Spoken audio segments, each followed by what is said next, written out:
Wetlands International est une organisation mondiale qui s'occupe de la restauration et de la conservation des zones humides dans le monde entier. Ici au Mali, elle intervient dans le bassin du fleuve Niger. Les responsables de l'ONG ont animé ce jour une conférence de presse suivie par Aboubakar Maïga. Après 12 ans d'existence au Mali, Wetlands International entend renforcer sa stratégie de sensibilisation à travers les masses médias.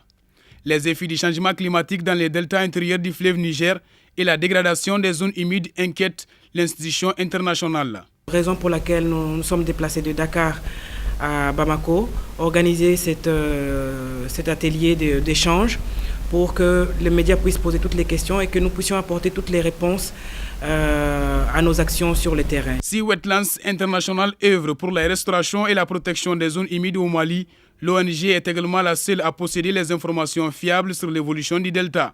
Le delta intérieur du Niger reçoit environ chaque année 3 à 4 millions d'oiseaux d'eau.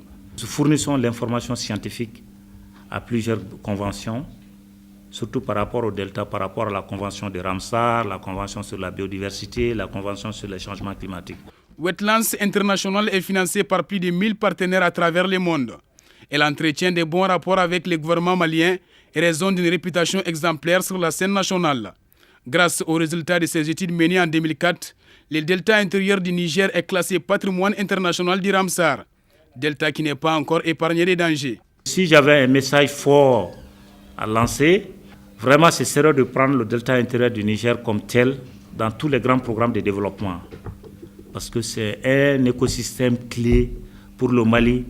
Et 1,5 million de personnes dépendent du delta intérieur du Niger pour leur survie. Ce qui prouve que malgré des multiples actions menées dans le delta intérieur du Niger, beaucoup reste à faire dans l'atteinte des missions de Wetlands International. Bientôt, des nouveaux projets de sauvetage du bassin du Niger verront le jour.